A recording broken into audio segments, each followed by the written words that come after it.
Hi, this is Victoria Vives and I'm here for the 365 days of videos in 2020.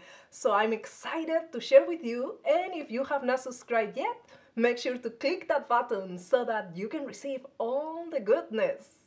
Today I'm sharing 3 things you need to know about Kundalini awakening.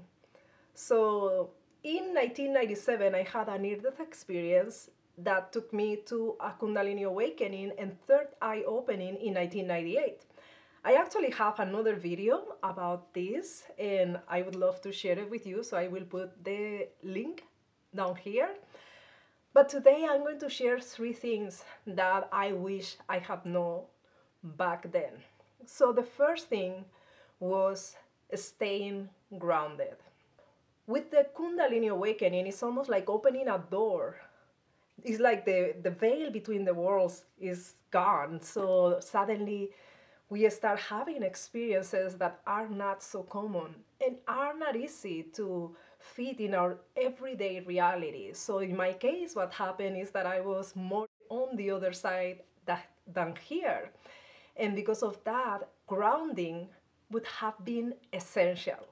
So with the years, I realized, of course, martial arts was something that helped me a lot, so that I wasn't always with the fairies, but I was also down here. So I always recommend that to my students, not focusing only on going into the spirit realms, but being almost like a tree.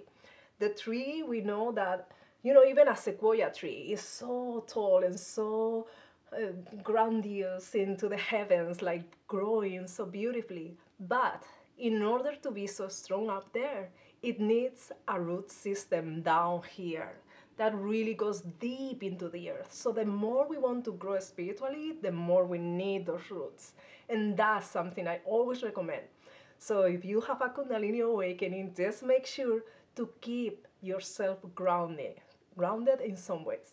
So some ways in which you can keep grounded, you don't need to do martial arts if you don't want to, but at least some exercise and making sure that you feel that connection with your body. So instead to be always out of body, making sure that you feel your physical presence on this earth, because it's going to be the vessel that carries all that spiritual wisdom, and we need that on earth, right? So that's one thing. You can be barefoot. You can even do short meditations, such as, for example, just closing your eyes and feeling beautiful green roots coming from your feet down into the earth, really making yourself super connected with Mother Earth. So anything that you need to do, but stay grounded. Another way of staying grounded that is super powerful is to actually make sure that your loved ones are with you. And sometimes it might be complex because they might not understand what's what's happening to you. In my case, they didn't know anything because I was completely gone into other realities and they didn't know anything. My boyfriend at a point saw me so far that he decided to call my family. And when my family came to me, that helped a lot because I was able to have that support system that is so necessary. Because when we are at that age, we are playing on the limits of, our the reality as we know it. So we need to keep that kind of anchoring that our families can bring, or our loved ones. So having their understanding with the idea. In my case, I had to leave everything, like no more meditation, no more chanting mantras, nothing like that, because I really was very far away. But in your case, if you make this something natural and you keep the connection with your family, that can support you so very much.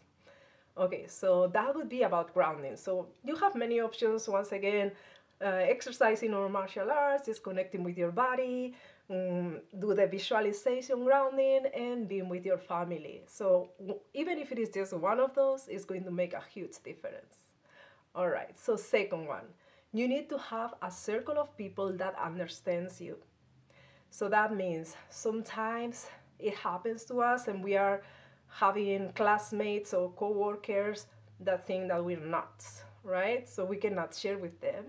And in my case, I was working in television, so imagine I cannot go there and start talking about the experiences I have. So everything was internal, all in my own psyche, and then with my boyfriend. But I didn't really have the ability to have a community, and that was so devastating because you feel like alienated, and we need to have a community that understands us. So super important. And in my case, it took a couple of years. So in 2000, I was able to join a charity group for energy healing. So that's when I learned energy healing for the first time. So having a group like that is super important. Community. So just reviewing: first, grounding and anchoring, and second, community. Okay, so the third thing I really, really recommend is to have a mentor. Oh my goodness, you need a mentor that you can trust. Ideally, somebody that has gone through the same, but even if it is somebody that just understands energy and can help you so that you can balance and manage your energy, that's super important. When I had the Kundalini awakening, my energy was all over the place. I didn't know anything about grounding or shielding or anything, so I was a mess at that point. And that's not good. So I really recommend always to have a mentor, somebody that can guide you in some way. It is going to be so much easier, and this can help you in your journey so that you don't have to be scared, you don't have to suffer. I remember in my case, I was very afraid. So I had to almost step back until I found my mentor, and it's kind of sad. So I really recommend to have a good journey and enjoy it from the beginning. Now that I teach classes, I had one of my students going through my year apprenticeship, and she actually had a Kundalini awakening almost like in the middle of the program, and she realized how powerful had it been because we do self-purification processes. So with that is a completely different awakening. I wish I had known. But now you know, and you know what you have to do. So first of all, grounding. Second, you want to make sure you have a community to speak with. And third, have a guide, a mentor that can help you so that you clear your energy and you go step by step with guidance. I hope this was helpful, and if so, please give me a comment so that I can communicate with you and see what you think, or which experiences you had, or what information you would like to hear next. Okay, so have a beautiful, beautiful day. Bye.